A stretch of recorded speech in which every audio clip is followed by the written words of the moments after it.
Thanks so much, Jason, for joining me today. The Army-Navy game is this Saturday, and as I understand it, you're partnering with USAA for something really special for military veterans. So what do you guys have planned? Yeah, I'm honored to be partnering with USAA. You know, they're celebrating their 100th year. And with that, through the Recycled Rides program, they're giving away 100 vehicles to veterans. And so we're going to go up there this weekend. Brian Dawkins is going to represent the Army. I'm going to represent the Naval Academy. And to give a veteran who happens to be a Purple Heart a kind of retro outfitted car and present that to him, it's pretty special. So kudos to USAA. I'm excited to go see it. You know, this game's kind of a bucket list game for me as a fan of football and really sports. So I'm pretty excited about the weekend. It's so important to take care of those who protect this country. Why is this cause important to you specifically? Well, I think the biggest reason why is, I mean, you think about the commitment that these young men have made. And I think that's why USA kind of got it behind it is, you know, they've made the decision to go to academy, the challenges of the academic side, to be a member of the academy, but ultimately to make the commitment to go protect our freedom and go serve our country, pretty remarkable, you know. And so the football piece of it, you know, I think that's even more respect and gratitude and appreciation for them. And it's really good football. And Naval Academy just beat a top 25 team a couple weeks ago. And so to see them come on this field in the rivalry and participate in that, but ultimately when the game ends, walk off the field as one family protecting our country, it's pretty special to be a part of that. So that's what I'm looking forward to most. Sounds like you're in for a good weekend. As you mentioned, Brian Dawkins is also involved. So I'm curious, is there going to be any rivalry talk between you two, especially with this super important rivalry game on Christmas Eve with the Eagles coming up? Yeah, for sure. I mean, you know, it seems like we played in a lot of those games where Philadelphia and the Eagles and Cowboys were 1-2. You know, I think he probably feels pretty good with where the Eagles are at right now with the record. But I got to tell you, I feel pretty good about where the Cowboys are at as well. So they're healthy, they're playing well, and it's good to see Brian. We had a lot of great competition, a lot of great battles, and I got a few scars on my shoulders and my ribs because of it. But you know, he's somebody I have a great respect for, of not only the type of player he was, but the person as well. Absolutely. You mentioned there the Cowboys offense, it's been humming since quarterback Dak Prescott came back from injury. When you look at this team, what do you think makes it so special? Well, I think there's the confidence that they're playing with. You know, when Dak got hurt, they were 0-1. You know, put in a backup quarterback. It's early in the season. You kind of have that woe is me feeling of, okay, if we can just win half of them while Dak's out. And Cooper Rush, the supporting cast, the coaching staff, to win those games. And now Dak's healthy. Zeke's getting healthy. You got a lot of other weapons. Defense is playing really good. They find themselves ready to make a big push. And I think it goes back to that early part of the season where they were able to manage that and win a lot of games with a backup quarterback. It's hard to do in the NFL. And so I think that's given them confidence to play their best moving forward. Yeah, the defense has been a total nightmare for opposing offenses. Micah Parsons is off to a historic start.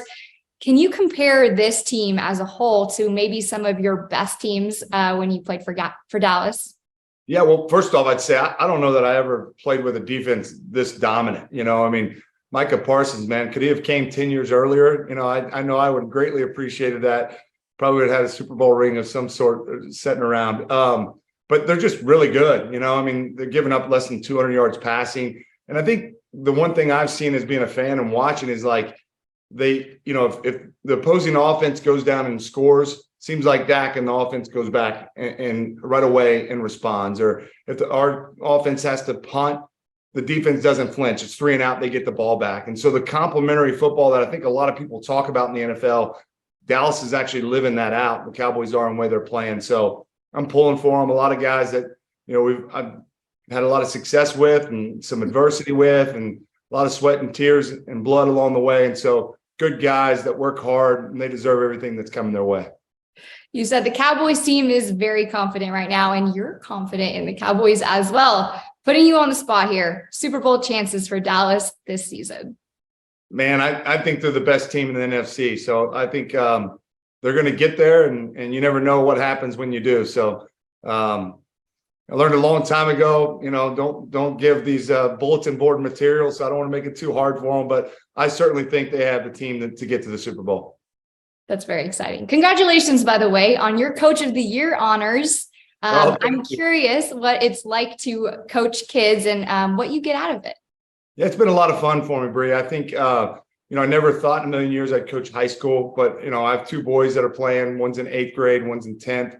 It's been rewarding, to obviously the X's and O's. I love that piece of it. But more importantly, to kind of invest in young kids' lives, the youth, teach them about real life, use the game of football to hopefully make an impact on them that they'll think back 20, 30 years from now as men and fathers and husbands. And so to make that type of impact, it's something I don't take lightly. And I've really enjoyed these last 2 years being able to kind of influence them as a football coach. I'm sure you have some really fun stories from coaching, but has there been anything that has surprised you about retirement so far? Well, there's been a lot of things that have surprised me. I think the biggest thing is the honey-to-do list. There's a lot of times there that, I wasn't taking kids to the doctor or picking them up or kind of the daddy daycare, but I think I'm making up for lost time, Bree. It's a lot of work for me. Got a lot of respect for my wife, all those years of doing it. And, now that's me. And so it brings a lot of joy to be able to kind of be present in your kids' lives and do some of that. It's been really special for me, but it has been different for sure. Joining the carpool lane. Right. That's exactly right. It sounds like you're really enjoying coaching. Do you have any aspirations to coach maybe in college level or NFL level?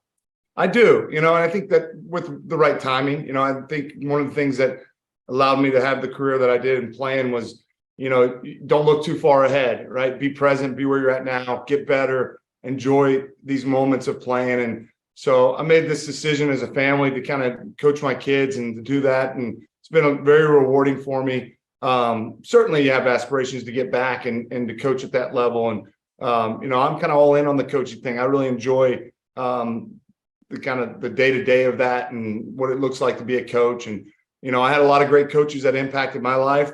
I also had some coaches that I said, man, I swear I'll never do what those guys did. And I find myself from time to time doing that. And I have to remind myself, you said when you played, you were never going to be that type of coach. So, I take a lot of those good coaches that I had over the course of my career and try to add to that and put it in the way I coach and my approach. And so, yeah, I think any coach would say, to have opportunity to go to the next level at some point, definitely want to do that.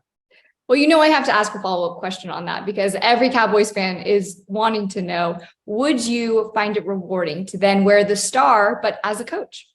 Yeah, I think so. I think they got a lot of great coaches and guys that I know and have great respect for, but somewhere down the line, I could see that. I know the Mr. Jones and what he looks at for a coach. We have a great relationship and their family. And so, yeah, I think absolutely somewhere down the line, I can see that happening. Of course, the Dallas Cowboys are always in the news. Lately, it's all been about Odell Beckham Jr. and obviously his recent visit to Dallas.